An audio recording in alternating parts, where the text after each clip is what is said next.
और समझ लो अच्छे से। श्रावण महीने की पंचमी के दिन देवाधिदेव महादेव पर चढ़ाई गई शमी पत्र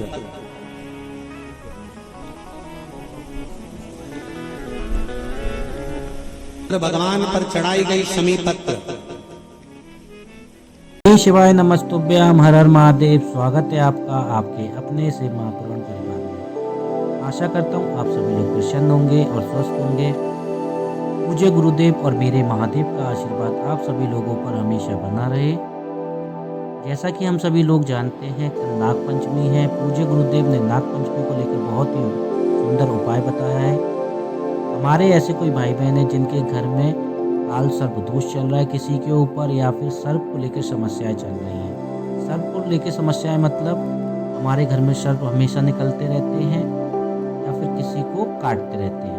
अगर ऐसी कोई समस्याएं चल रही हैं हमारे किसी भाई बहन के घरों में, पूज्य गुरुदेव ने बहुत ही सुंदर उपाय बताया है जो हम सभी को करना चाहिए।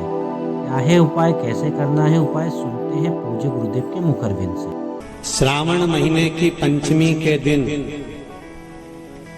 देवाधिदेव महादेव पर चढ़ाई गई शमी पत्र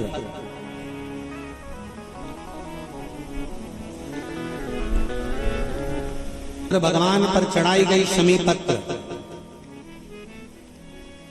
आस्तिक मुनि का नाम लेकर, कौन से मुनि?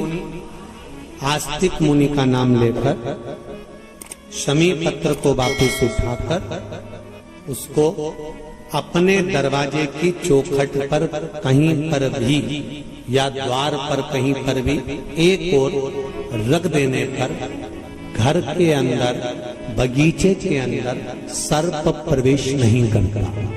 ध्यान रखिए, सर्प प्रवेश नहीं करेगा। शमी पत्र समर्पित करने पर, उस शमी पत्र को आस्तिक मुनि का स्मरण करने, कौन से मुनि है?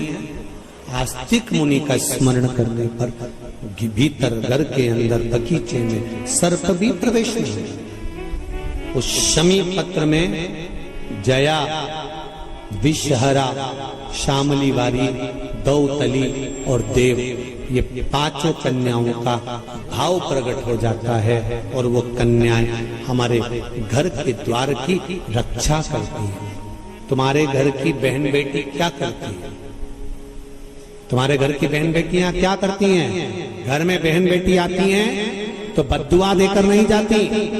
घर में कन्याएं रहती हैं, बद्दुआ नहीं देती। घर की बेटियां जब दरवाजा छोड़कर शादी कर वाले दिन, विदाई के दिन अगर जाती भी हैं तो बेटियां हाथ में धान भरकर फेंक कर जाती हैं कि मेरा मायका खूब फले फूले, आगे बढ़े। छापे लगाकर चली जाती हैं कि हमने हमारी जीवन की सारी दौलत, जीवन का सारा सुख अपने मायके में दे दिया है। वो बेटियां होती हैं। तो जया, विषहरा, शामली बारी, दौतली, देव, ये उस घर में निवास करती हैं जिससे ये घर में हम रक्षा कर सकते, रक्षा कर सकते, रक्षा कर सकते। श्रावण के महीने की पंचमी कौन सी तिथि? पंचमी। चाहे वो शुक्ल पक्ष की हो, चाहे वो कृष्ण पक्ष की। श्रावण महीने की पंचमी के दिन शंकर भगवान पर जिस जिस परिवार के व्यक्ति का कांवड़ जल हमने बताया है आपको, जरूरी नहीं है कि डंडा बांधकर 2 कावड़ के जल के लोटे लेकर जाओ, आप अपने हाथ में भी 2 पात्र लेकर जा सकते हैं। के दिन हाथ में 2 लोटे जल के, 2 कलश जल के जब हम शंकर भगवान को चढ़ाते हैं तो ऊपर जो कमंडल होता है शिव जी के ऊपर जलधारी होती है, जिसमें जया, विषहरा, शामली बारी, दौतली और देव, शंकर भगवान की 5 बेटियां जिसमें विराजमान होती हैं। जब हम जल समर्पित करते हैं, हमारे पीढ़ी में, परिवार में अगर कोई अधोगति में मर गया होता है, कुंवारी अवस्था में चले गया होता है,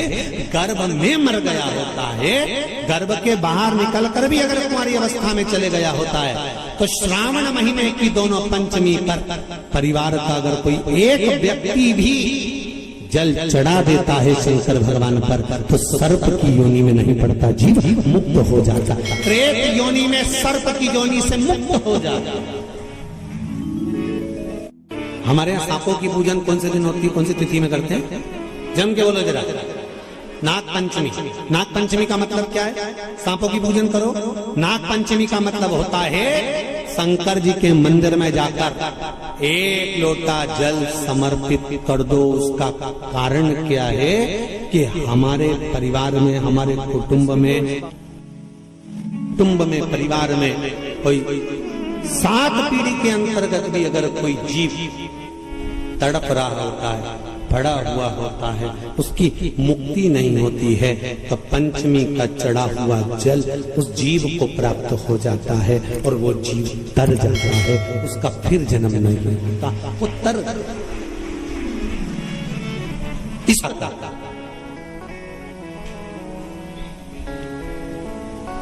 इसको मोक्ष कहते हैं।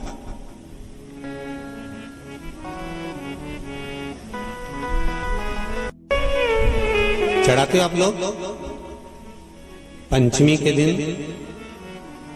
चाहे नाग पंचमी हो, चाहे श्रावण महीने की शुक्ल पक्ष की, चाहे चैनल पर पहले कृष्ण पक्ष की पंचमी हो। ना भूलें